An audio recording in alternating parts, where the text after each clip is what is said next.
Pinakinggan ang concert sa AFP Medical Center ang mga sugatang sundalong nakipagbakbakan sa Marawi. Ilang OPM artist ang voluntaryong nag-perform. Narito ang unang balita ni Cory Sison. Halos isang buwan na ang nakakaraan nang sumiklab ang giyera sa pagitan ng panig ng gobyerno at ng Mountie Group sa Marawi. 66 na ang sundalong nagbuwis ng buhay, habang daan-daan naman ang sugatan. Ilan sa kanila ay nagpapagaling ngayon dito sa Heroes Ward ng AFP Medical Center sa Quezon City.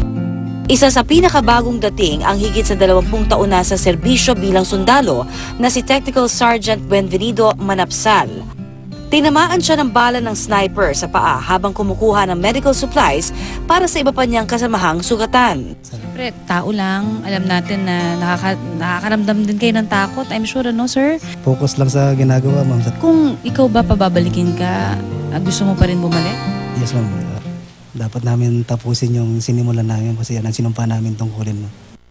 Hindi man mapapantayan ang sakripisyong ibinigay ng ating mga sundalo, pero sabi nga rin nila wala daw malaki o maliit na tulong para sa mga tao na taus-pusong gustong magbigay ng kanilang suporta. Kaya naman ngayon pong araw na ito nakikita natin na ready na, handang-handa na humakinig ang ating mga sundalong haranahin ng ilan sa pinakasikat na mga ngawit sa ating bansa.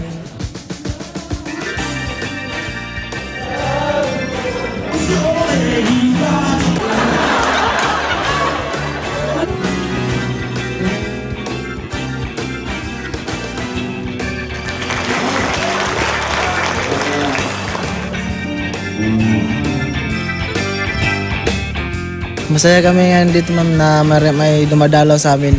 Iba sa amin, may trauma pa. So, yung pagpunta ng mga ibang dito na bumibisita sa amin, nababawasan. Nagpapasalamat din po kami sa mga pagsuporta nyo. Sana matapos na itong giyera na nangyayari doon sa Marawi. Sana hindi sila ma-discourage na kasi they're doing this for our country, no? Patuloy po natin silang ipanalangin ang kanilang speedy recovery. Nawa, magkaisa tayo sa iisang panata na gagawin natin ang ating bahagi, maliit man o malaki, para tuluyan ng makamit ang kapayapaan sa bansa.